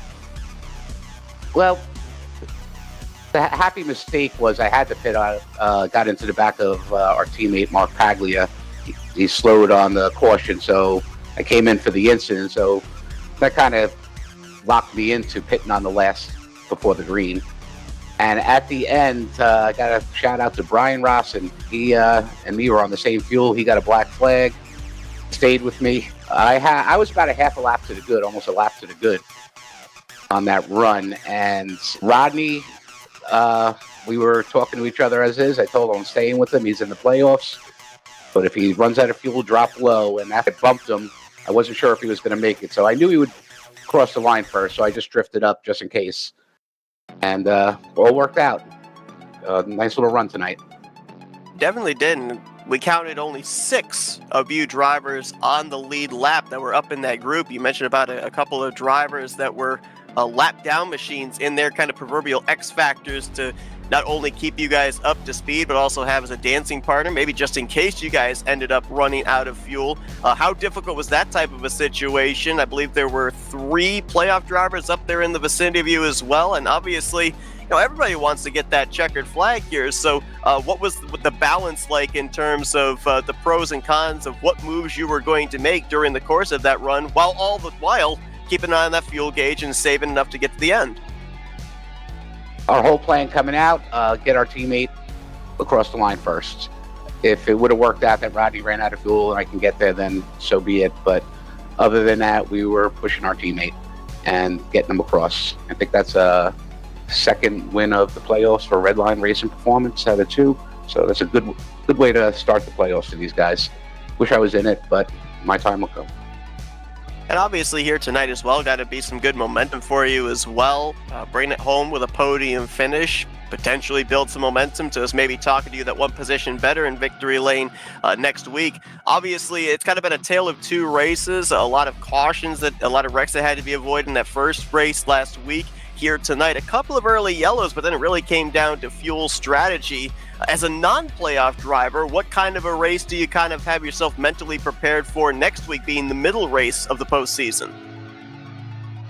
It's tough when you're not in the playoffs and you just don't want to ruin anybody else's fun at it, but you still want to race. So you kind of, I try to just stay in the one-line cruise, get to the pits, let things separate a little bit, and try to let these guys do their thing. I mean, they worked hard all season. I don't want to be the one. I'm sure a lot of us don't want to be the one. A lot of those cautions at the beginning, these guys with this new qualifying, they're all starting in the back. They're getting caught in messes and feel bad for them.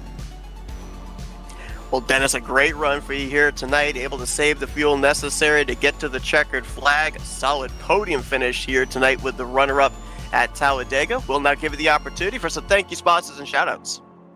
Well, first of all, I want to thank out Rodney Sellens for the paint jobs he does, Brian Rosson on his ITT tech department. He's always good and stayed with me all night, and Redline Racing Performance. We're a tight bunch of guys, and we like working together, and see one of our guys take the whole thing. Well, that's Dennis McCarthy, second place here tonight at the Talladega Super Speedway. Congratulations on another solid run, and best of luck these remaining 3 races. Maybe we talk to you in victory lane in one of them. Hopefully, Seth, and thank you guys. You guys do a great job. Really appreciate it. That's Dennis McCarthy. He brings it home P2 here this evening. Highest finishing of the non-playoff drivers. Also, just a kind of a side note, if you're looking at some drivers, some non-playoff drivers to keep an eye on down this home stretch, we just talked with Dennis McCarthy, Graham McDonald, who finished 4th, Cody Lamas, who finished 6th. Well, they are 19th, 20th, and 21st in points overall. The first 3 outside of the playoffs, and some good momentum here tonight. But let's see if we can now go down to victory lane, dial up the second multi-time winner on the season. Let's get a hold of playoff driver Rodney Sellens. Hey, Rodney, it's the guys up in the broadcast booth. You got a copy? Sure do. How y'all doing? Hey, we gave you a little extra time so your crew could push that car back to victory lane. Just enough fuel to be able to get yourself across the start-finish line. Not enough to be able to do any burnouts, but hey, a trip to victory lane with fuel or without fuel is a trip to victory lane. You jump up quite a ton in the point standings with this victory here tonight. Your second of the season, 7 spots gained, 4th in points going into next week, 33 points back. But you kind of had to do 2 things there in the final laps. Not only did you have to make sure you had enough fuel to make it, but you had to be aware of who was where in terms of fuel available behind you as well. So kind of playing defense on 2 different fronts. Yeah, I knew Ulysses and Graham, we pit together. So I knew they were about the same, or, well, exactly the same, honestly. They were a little further up front. I didn't know how much they were able to save. I was trying. And then they actually went down with the other guys when they were going to go ahead and pit. I'm assuming that was to save a little bit more gas, and it probably worked, but I stayed behind Grant because I knew I might be able, to get around him, because I know that might have been the pass for the win. So I stayed behind Grant in the second lane and got around him. And I knew some guys that were coming that had topped off again or pitted a lap later. I know, I'm pretty sure the 024 of Dennis McCarthy was good to go. I believe Cody was good to go, just from the chatter I was hearing. So I knew it was close with 3 of us, me and the other 2, and then those guys were for sure good. But I owe that to Dennis, actually. I was getting ready to pull off in the tri-oval, and he gave me that last bump right before he might have did that to try to get himself clear of Graham, I believe it was. But I was literally fixing to hit the apron, because we don't it's not good to run out of gas and cause a wreck. That's happened a time or two with us. So he gave me that bump, and that was literally all I needed, that little bit. So I'm lucky to be here. I'm glad there were some lap cars mixed in because that probably helped me also. So like you said, you take it how you can get it, and I'll take it, that's for sure. Yeah, I want to go and revisit something you mentioned there that I had forgotten about when we saw you move up to the high side there with Grant, trying to move your way forward, as you said, potentially right there being the move for the win. Eventually, with drivers pitting ahead, you ended up being the lead car, so obviously a little bit of a deficit in terms of saving fuel. But at that point, when you made the move out to the outside with Grant, did you have the confidence that you had enough fuel to get to the end at that point in time? Before I followed Grant, I had a lot of confidence. And after Grant moved down, the very first lap around, it started changing before the start-finish line. I had got it past the start-finish line during that run, and then after Grant left me in front, it started going the other direction. So when 3 laps to go, I knew it was going to be really close, and my light came on down the backstretch, and I was just watching it intently. I was actually watching my miles per hour more than anything, because if I started dropping, I was literally going to turn to the left and get out of the way, and just take what I could get. Again, I've already spoke about Dennis, but yeah, that's dude, I'm shaking. I was nervous. I didn't want to cause a wreck. I needed a good finish, and to get the wins, just a bonus. But that was crazy, man, crazy. Yeah, it had us on the edge of our seats trying to figure out who was going to have enough to be able to make it on that final lap. I mentioned about the fact that you've had a pretty stellar start to the playoffs, a 10th last week to kick things off. The victory here tonight, you jump up to 4th in the overall standings. Now, I mentioned this to Ulysses. If this was even a season ago, we'd be saying, congratulations, you've moved on to the next round of the playoffs. There's no rounds. There's no elimination races here in season 68. 3 weeks still left to go to be able to accumulate enough points to end up winning a championship. So obviously this is a step in the right direction. But you mentioned about this final lap having you shaken. What's the nervousness going forward, knowing that this consistency has to continue over the course of 3 more weeks with the unpredictability and a lot of playoff drivers that we've seen kind of have an up-down start to this postseason? Yeah, there's no room for error. Despirito is having a phenomenal year and a phenomenal playoffs. Everybody's chasing him. I don't know if anybody's going to be able to catch him without him having some sort of bad luck. We don't wish bad luck on anybody. You know, we want to beat somebody fair and square. But honestly, it's gonna take something happening to Joe for somebody else to surpass him. I mean, I think he finished, where did he finish? 10th, 11th, 5th, top 15, I believe, right? Do you have that in front of you? Scoring's got him ninth. Ninth. Okay, well, there you go. So finishing first and him finishing ninth, I'm not gonna track him down in 3 races. So he's doing what he's got to do. I was pushing him in the first few laps of the race, and I was beating his back bumper off literally to where I whispered to somebody and said, I think Joe's got throttle problems. And about that time he said, brother, I'm going to the back. So he's playing it smart. He's doing what he's got to do. We're all chasing him. But I'm hoping that I can make him sweat before it's all over with anyway. Well, Rodney, congratulations on your 2nd victory on the season, coming only the 2nd multi-time winner here of season 68. And of course, as mentioned too, with this victory, making some big strides there in the point standings, in the playoffs, and still 3 races to be able to work with to get yourself into that championship conversation. Able to make it look like literally on fumes here tonight at Talladega. Before we let you get back to your celebrating, floor is yours for Victory Lane. Thank you, sponsors and shout-outs.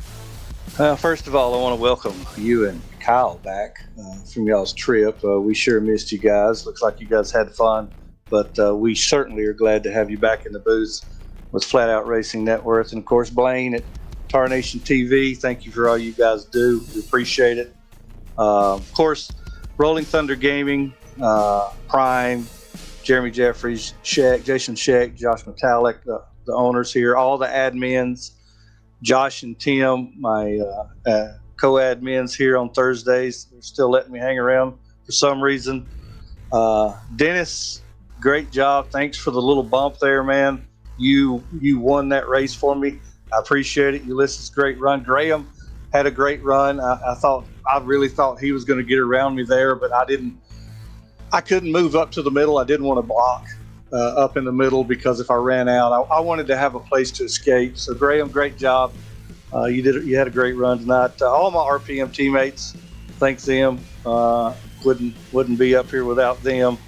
Black Rifle Coffee, Andy's Frozen Custard, Habana Barista, Wickers, the guys at the shop with this awesome Chevy ZL1. Man, this thing was fast. I appreciate it. I didn't know it. Jeremy told me tonight. I've led the second most laps on the season. That just blew my mind. But had fast cars all year. I've just been an idiot too many times. Dad, love you. Thanks for watching. Eric, Cuz, love you too, man. Him and Kevin are starting to race more and more. Open Speedway and ASR and stuff. Glad to have those guys coming out. Thanks for watching. Thank you, guys. Appreciate it. That's Rodney Sullins. Becomes the second playoff driver to win a playoff race. His second victory of the season here tonight as well in Season 60 of the Talladega Challenge Series. Congratulations on the job well done there, Rodney. Best of luck keeping this momentum going for the final 3 weeks during the postseason. Hey, thank you very much. Before I forget, our donor, the anonymous donor, and all he asked for is for the memorials for our fallen drivers and all the veterans in this great nation's past. So thank you to our donor for putting up the money for the broadcast and stuff. I forgot, so I want to make sure and get that out there. But thanks, guys. Have a good night. Absolutely. That's Rodney Sullins. He's your winner here tonight of the second playoff race of the season. And a little house cleaning here before we end up getting to the closing thoughts. For those who are wondering about Ken Roberts finishing where he did, down multiple laps down in the 33rd position. Looks like on his final pit stop, he was hit with a black flag, was unable to serve it, so it scored him an extra lap down. Ken, 1 week removed from winning the first playoff race, going to drop, looks like 5 spots in the standings from 4th to 9th going into next week. But Kyle, it's really interesting, the dynamic of last season and seasons prior, where we had the elimination races. I think in the early days when we first started broadcasting RTG's Talladega Challenge Series, it was 5 races. It was 3 rounds with 2, and the finale. They eventually then expanded it to 6 races with 3 rounds of 2, but now we've just got the 5 races. We're 2 races in, and the 2 playoff drivers we just spoke to, Ulysses Sandoval says, I feel like I'm running out of time. Rodney Sullins says, I need Joe to run into some problems if I'm going to get into this conversation. It's really interesting how this new playoff format has drivers doing what they have to do, but also seemingly having to rely on some drivers having some misfortune if they're going to have a shot at this thing. 30 points doesn't seem like much, but Ulysses put it in perspective. He says, that's 30 cars I got to pass on a given night. That is 30 cars, but we talk about it every week. There's so many ways to to gain points. With this format now, with leading a lap, leading the most laps, getting stage points. So 30 points could be made up in one race. So that's not it's not an easy thing to make up in one race, but it definitely is possible. But it just sounds so weird. 2 races into this thing, some guy, hearing 2 championship contenders saying, man, we're way behind here. We need something to happen to the points leader. But this goes to show you how the start to the playoffs that Joe DeSpirito is off to right now. A lot of times, too, going back to the playoff system that had the rounds, normally the first race of a round, we would end up seeing a little bit of chaos, everybody wanting that automatic golden ticket locked into the next round, and then we would see things a little bit calmer in the second race with everybody knowing where they stood and where they were in terms of the cut line, what they needed to do to either stay ahead of or to move in to whatever round we were approaching. Now, we had the first 2 races of this playoffs, a little bit of chaos in the first race, a little calmer here tonight. We had a couple of cautions early, but those early cautions led to the fuel number being really close for a number of drivers to be able to make it just barely across the start-finish line on what they had in the tank. Next week, the middle race of this 5-race playoffs, we've seen a bit of a survival fest, and we've seen a fuel strategy race. Now at the halfway point, what do you think we end up seeing here? Do we see a little more of the same of one of those two races? Do we see something entirely different? Because it almost seems like, and I don't mean to, say that the previous two races, tonight, last week, and the upcoming two races, playoff races 4 and 5, don't have any bearing, but it almost feels like next week is going to be the make or break it week for who is going to have a shot at the championship in 3 weeks. Yeah, you're going to have some drivers feeling some pressure heading into this week. I'm not sure how the points look right now, but the drivers at the bottom of the standings right now, they're definitely going to feel like, okay, this is we need to do something here, or it's practically over. We're not going to have a chance to win the championship. So could see some desperate moves by some desperate drivers next week. We'll see, but the way this series is, I mean, we say it all the time. We never see the same race, despite the same drivers, the same track, the same setup. We get something different every single week. So the unpredictability of the series is so much fun to watch. Well, we heard what a couple of playoff drivers have in terms of their mentality going forward. Up here in the booth, all we could say is with what we've seen so far, it is shaping up to get really good at the close of this season. 3 playoff races left to go. Everybody is still trying to run down Joe DeSpirito, and they'll have a shot at him next week, next Thursday night, 9 p.m. Eastern Standard Time, as we'll hit the 3rd playoff race of the season. So far, back-to-back playoff races have been won by playoff drivers. Ken Roberts last week. Tonight belongs to Rodney Sullins as he joins Tim Nofsker as a multi-time winner here in season 68. Jeremy Jeffries, he will move on in the bracket challenge, so we'll be following him versus Denny Carroll next week as Joe DeSpirito awaits his opponent in the bracket challenge championship, and we hope that you guys will join us for all of that next Thursday night. The playoffs will reach their midway point next Thursday evening. For Blaine Donlin, Kyle Matthews, I'm Seth Cole. Be sure to join us back here next Thursday night for the continuation of the playoffs for season 68 of the Talladega Challenge Series, right here simulcasted on the Flat Out Racing Network and Tarnation TV.